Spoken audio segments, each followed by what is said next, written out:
Bienvenidos y bienvenidas a Enclave Político. Ecuador tiene una de las tasas más altas de embarazo adolescente, 17,5% entre los 15 y 19 años y el 0,6% de niñas entre 10 y 14 años. Y también una desnutrición crónica infantil que supera el 27% en menores de 2 años. Eso en relación con América Latina, por supuesto.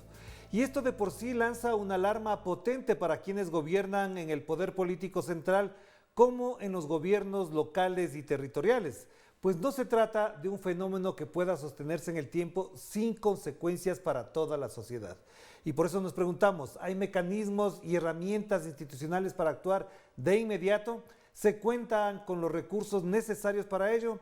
Pues de esto queremos conversar con el representante del Programa Mundial de Alimentos de la ONU en Ecuador, Mateo Perrone, a quien le damos la más cordial bienvenida. Mateo, qué gusto tenerlo por acá.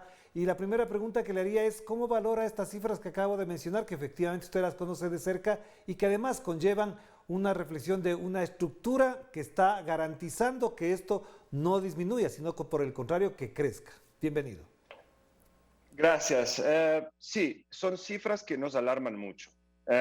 Creo que hay un compromiso muy fuerte por parte del gobierno de Ecuador para bajar estas cifras. Los esfuerzos del Programa Mundial de Alimentos están ahí. Estamos trabajando mano en la mano con varias autoridades del gobierno, con varias autoridades del ministerio, pero es un problema que se lleva desde hace mucho tiempo. Y las soluciones, no hay una sola solución, si hay múltiples soluciones, porque es un problema muy complejo. Son problemas transversales que necesitan varias soluciones y que necesitas un esfuerzo conjunto, no solo de las autoridades, sino también de la sociedad civil. Ya, pero efectivamente ese trabajo conjunto de la sociedad civil, por lo pronto, sin recursos no es posible. Y dadas las condiciones de la crisis económica, parecería que incluso en esa perspectiva hay reducción de presupuesto. ¿Cuáles serían entonces los mecanismos que podrían solventar esta necesidad de recursos para atender, por ejemplo, a poblaciones que están alejadas de los grandes centros urbanos? Bueno, el enfoque que nosotros tenemos en este momento es exactamente llegar donde la persona está lo más lejos, donde las necesidades son más fuertes. Y esto lo estamos haciendo en conjunto otra vez, con las autoridades, pero también con los colegas de las otras agencias de las Naciones Unidas aquí en Ecuador. Trabajamos también en conjunto con las ONGs, que son nuestros partners y que nos ayudan a llegar a las comunidades más lejanas. Pero otra vez, el presupuesto es un problema fundamental, es un problema que todo el mundo tiene, es un problema que se ha agudizado sobre todo durante este COVID-19, donde las familias no han podido comprar comida, por ejemplo, que es algo un desastre, ¿no? Pero otra vez, ese es parte del problema. Creo que hay una voluntad de incrementar el presupuesto por parte de las autoridades, sino también una búsqueda continua por parte del Programa Mundial de Alimentos con los donantes internacionales para apoyar este esfuerzo común. Y otra vez, si lo hacemos juntos, estoy seguro que vamos a ver los resultados. Pero, por ejemplo, para tocar directamente el tema de la desnutrición infantil, uno de los elementos que llama la atención es que durante la pandemia lo que mejor solventó la situación económica de grandes familias y de algunos poblados y de comunidades fue efectivamente la producción agrícola. ¿Dónde está la falla para que la desnutrición se convierta en un problema no solamente de los sectores campesinos, rurales, sino también de zonas urbanas? Mire, ayer estuve hablando con un adolescente y él me dijo que durante la pandemia el problema no era tener acceso a la comida, sino el problema era tener acceso a una comida de calidad. Y lo dice todo. Ecuador no tiene problema de comida, hay acceso, hay producción, pero hay un problema también, creo, cultural, ¿no? De cómo tenemos que comer. Entonces, otra vez, el problema de la distribución crónica infantil es a varios niveles, ¿no? Hay que implementar soluciones que se enfoquen en cada de estos problemas. Uno de estos es el problema cultural. Hay que cambiar cómo comemos, lo que comemos, y también hay que cambiar, puede ser, los precios, porque esta niña me está diciendo que, claro, ella comía más arroz y pollo porque eran más baratos, cuando los vegetales y la fruta costaba demasiado para su familia, para el bolsillo del papá. Entonces, estas son cosas que tenemos que cambiar. Hay que apoyar, como lo estamos haciendo, a los pequeños productores para que los productos se queden en la región donde estos están producidos, porque el costo es más barato, porque hay que añadir también el precio del transporte. Hay varias formas de solucionar el problema, pero lleva tiempo. Esto quiero que sea muy claro. La desnutrición crónica infantil no se puede solucionar en meses, sino en años.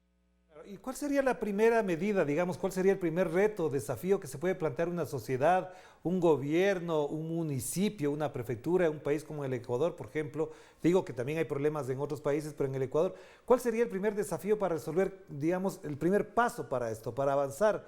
Porque parecería que todo está congelado, que todo está como detenido y no avanzamos. Entonces me parece que ahí es como que queda la duda, ¿con qué arrancamos de este proceso?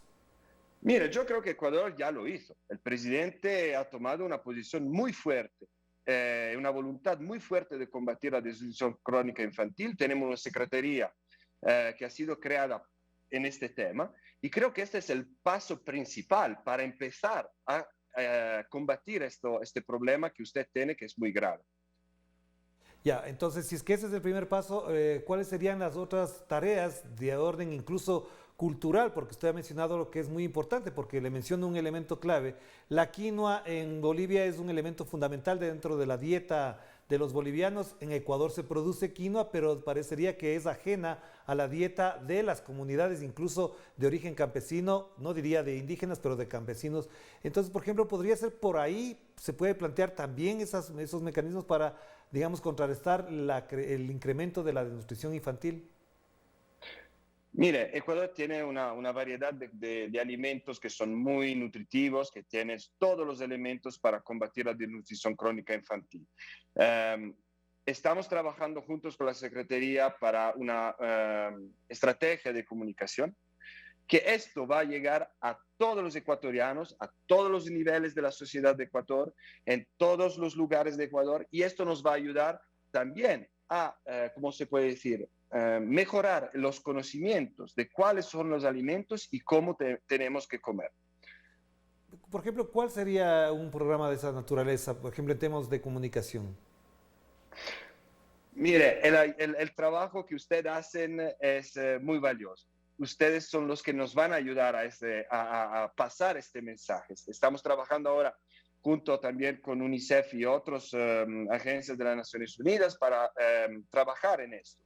Lo estamos haciendo en estos días y creo que pronto ustedes lo van a ver los primeros productos. Pero le digo otra vez, es un trabajo conjunto. Es el señor Pérez, es la radio, es el jornal, ¿cómo se llama?, el periódico que sale todos los días. Esos son los medios de comunicación que nos van a ayudar. Utilizamos los medios de comunicación de social network. Estos son también una ayuda que ustedes nos pueden brindar para combatir la desnutrición crónica infantil. Claro, y para cerrar este primer bloque, Mateo, hay un elemento que también es clave para entender, es porque los hábitos que se han ido incorporando en la dieta tradicional de los niños, por ejemplo, los refrescos, los edulcorantes, lo que acá se denomina las colas o los refrescos con gas, evidentemente son parte de la dieta desde que nacen los niños, es decir, ni siquiera lactan más leche del seno materno que de lo que reciben de un frasco, de una botella de refresco, de Coca-Cola, de lo que sea. Esto, por ejemplo, ¿cómo se puede combatir? Porque ahí entramos en otro terreno, es que se enfrentan a grandes transnacionales que prácticamente imponen unas costumbres y unas dietas que no necesariamente ayudan y colaboran con el mejoramiento de la salud de los primeros años de los niños. Sí, eso son prácticas muy malas, muy malas. Ustedes tienen también un 30% de obesidad en los niños, que es debido a estos tipos de prácticas, ¿no? De dar estos frescos a los niños desde que son muy pequeños y que es puro azúcar, no hay nada de nutricional. Cuando usted tiene variedad de frutas exóticas que están llenas de micronutrientes muy importantes por la dieta de los niños. Mire, en algunos países han tomado algunas soluciones, como por ejemplo poner toda la información de nutritivas en los frascos. En otros países han puesto tasas sobre el utilizo de bebidas, ¿no? Que son muy malas. Un poco como hemos hecho en Europa sobre los paquetes de cigarrillos que ustedes lo están haciendo en este momento. Hay que tener una voluntad común, hay que dar informaciones, tenemos que ser informados de lo que estamos dando a nuestros niños y entonces se podría mejorar también las informaciones que tenemos sobre los alimentos que están distribuidos aquí en Ecuador. Esto puede ser una de las soluciones, pero hay muchas otras y eso seguramente lo vamos a discutir con los compañeros de otras agencias, sino también con el gobierno. Ya, y solamente quiero referir algo para cerrar este primer bloque, Mateo, y en este caso concreto, ¿cuál es la experiencia internacional que puede aportar para mejorar la situación del Ecuador? ¿Qué ejemplos, qué modelos, qué procesos se han implementado en otros países que puedan significar no solamente una buena imitación, sino una implementación adaptada a las condiciones del Ecuador? Mire, yo personalmente tengo siempre un poquito miedo de replicar las cosas que han sido hechas en otros países, porque cada país es único. Pero sí vamos a tener ejemplos de lo que hemos trabajado en otros países, aquí en Sudamérica, en la región de Sudamérica, pero también en Centroamérica, y por qué no, en otros países del mundo como Asia, donde hemos tenido muy buenos resultados cuando hemos combatido la desnutrición crónica infantil, o también en África. Tenemos el ejemplo de Senegal, que ha sido un pionero, ¿no?, de esta lucha, o Brasil, o Perú. Entonces, estamos trabajando en esto, tenemos los resultados de otros países, tenemos los elementos para poder combatir y ser mucho más eficaz aquí en Ecuador de lo que hemos hecho en años precedentes. Hagamos la primera pausa, enseguida volvemos con Mateo Perrone a propósito de esta situación que es difícil de comprender a primera vista si no profundizamos en el análisis y en las estadísticas y sobre todo en las experiencias que se viven en el Ecuador alrededor de algunos temas que vamos a abordar también en la segunda parte. Hagamos la pausa.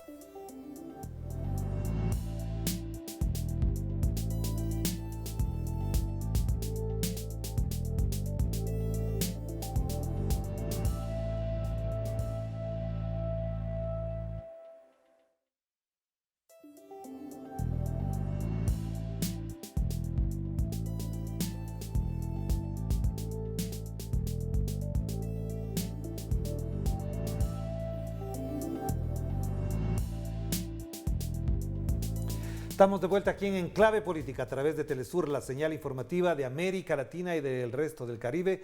Y seguimos conversando con Mateo Perrone, él es representante del Programa Mundial de Alimentos de la Organización de las Naciones Unidas para el Ecuador. Mateo, la pandemia incluso en algunos momentos provocó reflexiones y análisis para cambiar paradigmas de cómo consumíamos, de cómo comíamos, de cómo nos relacionábamos con la naturaleza. Es más, algunos científicos incluso auguraron que a partir del año 2021 esto se podría implementar y poner en práctica. ¿Cree que efectivamente no solamente el Ecuador, sino algunos países entendieron el mensaje, el aprendizaje ha sido suficientemente procesado para pensar en esa dirección que planteaban científicos y pensadores, incluso hasta filósofos? Mire, hemos hecho varios pasos en adelante en este sentido, pero todavía hay mucho que hacer. Tenemos varios retos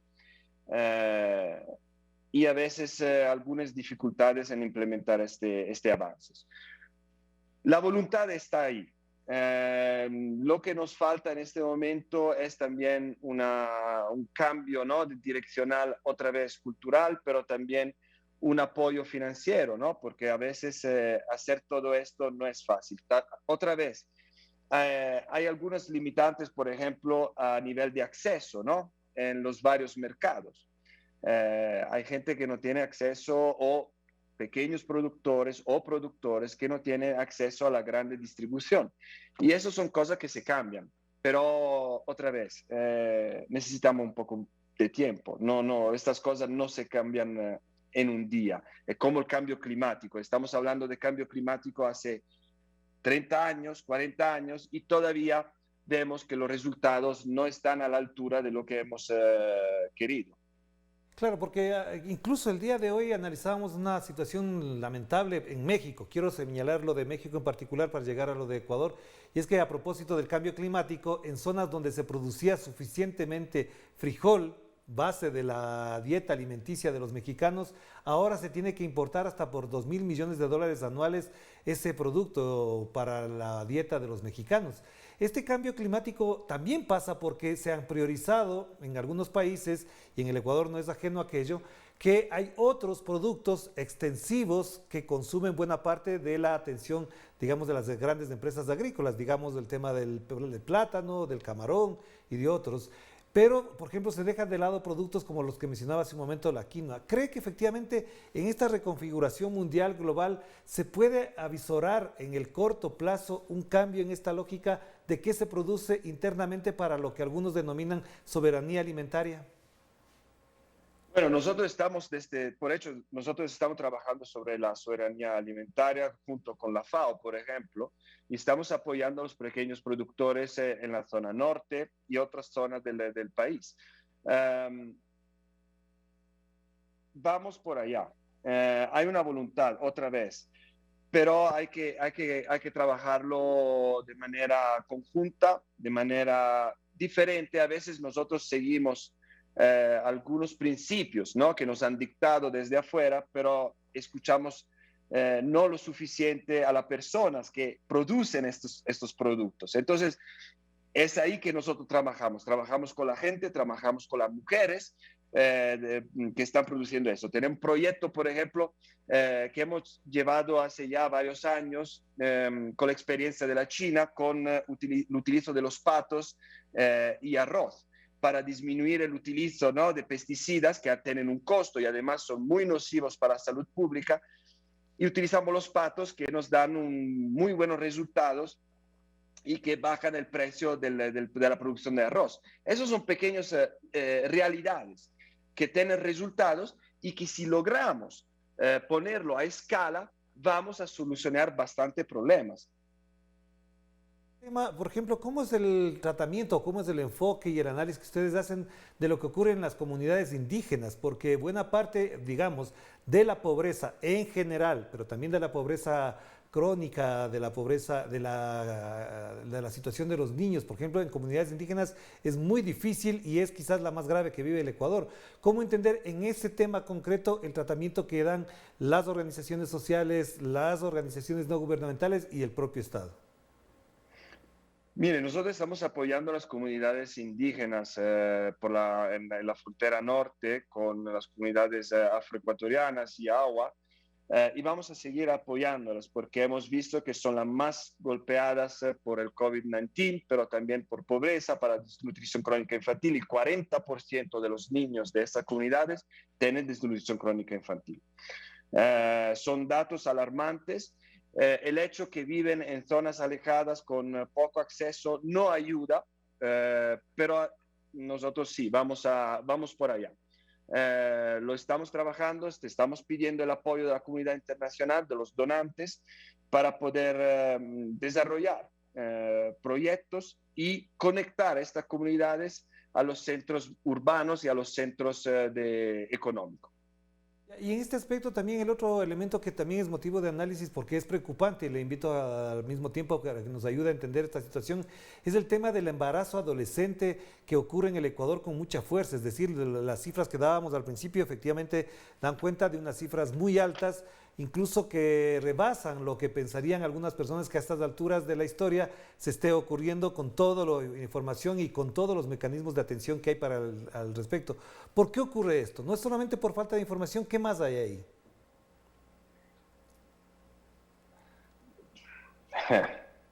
No es una pregunta fácil la suya, de verdad. Creo que, otra vez, esos son problemas muy complejos. Hay un problema cultural, hay un problema de información, hay un problema de salud.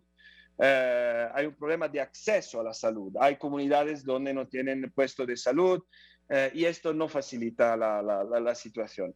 De verdad, creo que otra vez hay que trabajarlo de manera muy sencilla, muy seria muy elaborada, ¿no? Hay soluciones diferentes y creo que hay otros compañeros de nuestras agencias de las Naciones Unidas que están trabajando en esto con el Ministerio de Salud para trovar soluciones en este sentido.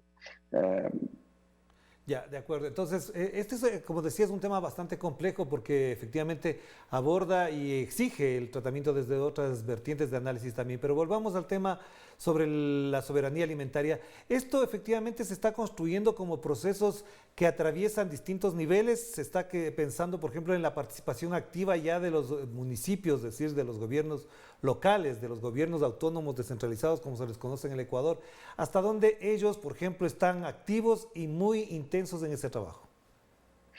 Bueno, el Programa Mundial de Alimentos trabaja principalmente con las comunidades y con los GAD, ¿no? Los gobiernos autónomos descentralizados, en ese sentido.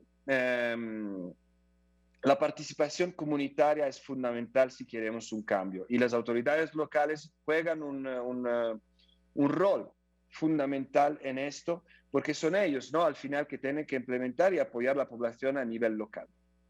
Ya, y ellos están en condiciones para eso, tienen los recursos, además la institución como tal está preparada para aquello, porque lo que normalmente se ve de la gestión de los municipios es la atención para la obra pública, es decir, para las vías, para los baches, para la construcción de cosas que son de orden material, pero para el tratamiento ya efectivo de procesos y programas con los que usted menciona, ¿están institucionalmente preparados?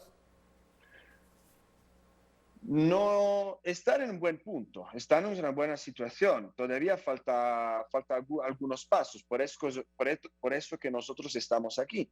Les estamos apoyando también con algunos pilotos sobre la alimentación escolar, por ejemplo, donde el rol de los GAT son fundamentales a manejar un poco la alimentación escolar, que es otro punto muy importante cuando hablamos de nutrición de los adolescentes, de los niños. Claro que sí. Muchísimas gracias, Mateo. Muy amable por atender esta invitación. A Importante lo que usted. acaba de mencionar. Y por supuesto, es un tema de largo alcance, de largo aliento y sobre todo de paciencia para enfrentarlo. Le mando un abrazo. Que esté muy bien. Gracias. Gracias a Mateo Perrone, representante de la Organización Mundial de los Alimentos, del Programa Mundial de Alimentos de la Organización de las Naciones Unidas con respecto a la situación de este tema en el Ecuador. Nos despedimos. Seguiremos conversando sobre estos temas. Cuídense mucho. Que la pasen bien.